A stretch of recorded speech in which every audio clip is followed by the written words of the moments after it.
kalau orang makan, entah itu sarapan, makan siang, makan malam, nasinya sudah tersedia dengan baik. Saya pernah bertanya sama guru saya, dan saya melihat beberapa ulama-ulama dan para habaib, kalau mau dahar itu cindungnya dipakai, kopiahnya. Paling tidak kaosan yang rapat, bukan kaos gantung.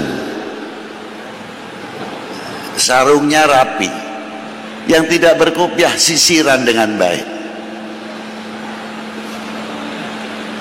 Apa tujuannya? Biar kelihatan rajin? Tidak. Tujuannya menghormati kepada si pemberi rezeki. Itu hebatnya. Tidak cukup hanya berpakaian, biniyah menghormati kepada si pemberi rezeki. Bukan hormat kepada minuman, air atau masakan dan nasi, bukan itu. Sadar para ulama, para habaib, nasi adalah makhluk,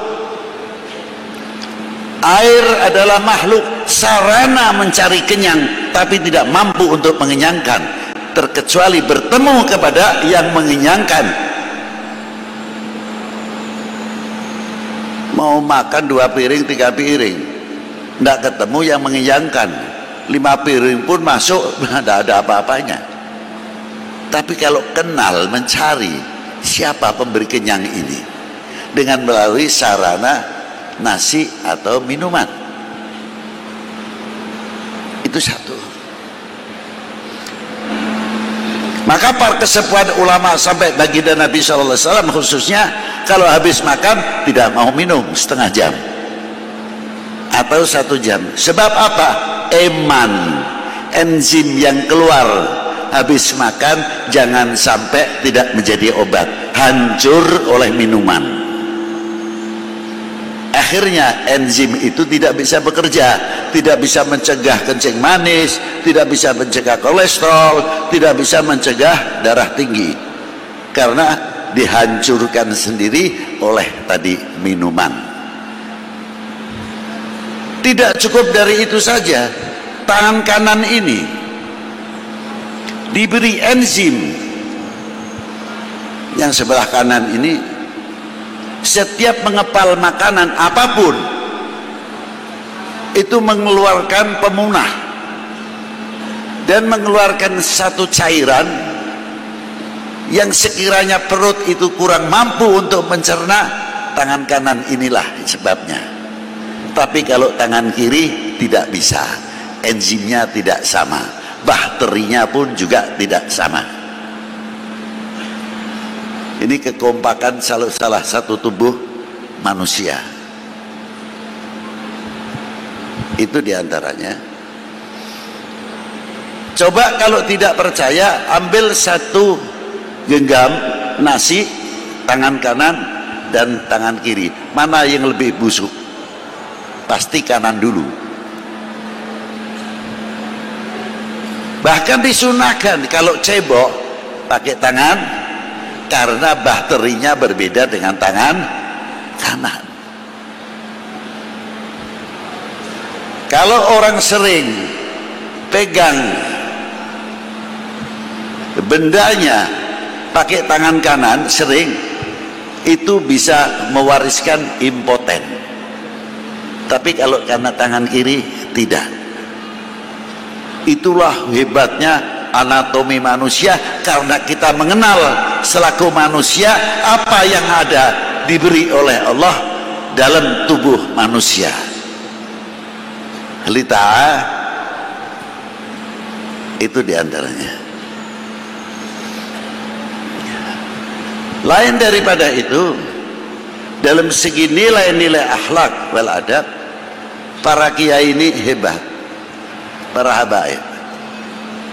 Kalau makan pakai soprah atau apa itu, di plastik ataupun kain, menjaga yang jatuh masih suci, masih baik, bisa diangkat kembali. ke piringnya. Bukan sekadar itu kan adab, bukan itu saja. Sejauh mana kita mengenal pemberian Allah Subhanahu wa taala yang berupa makanan tadi.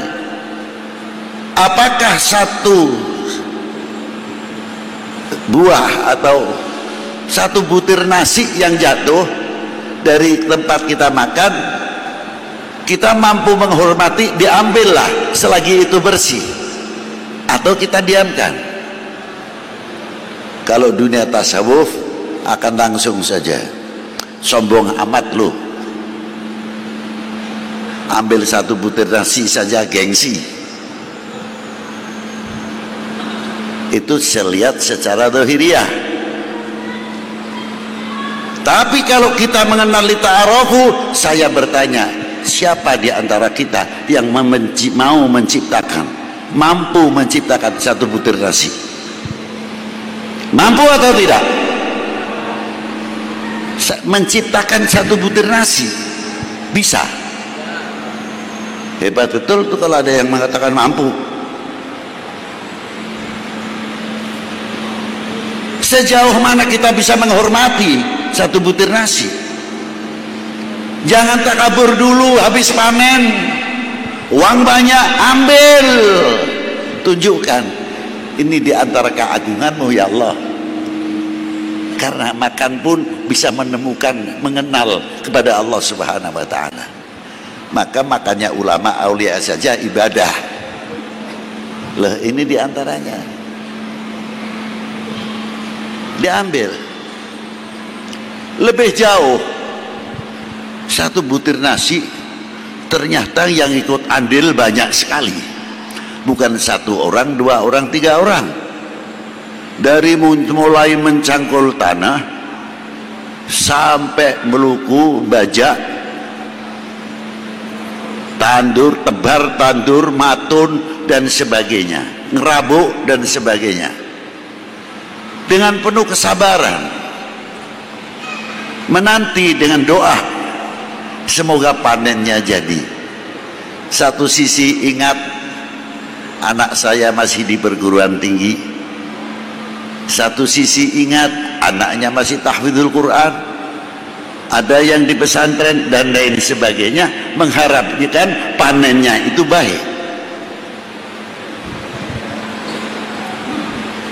Maka doanya, lafalnya jama', Allahumma barik lana fima razaqtana wa qina.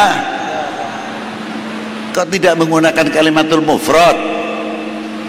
Allahumma barik li, ya Allah berkahilah saya. Tidak. Kepedulian dalam segi akhlak dan adab dalam doa pun menggunakan lafzul jawab.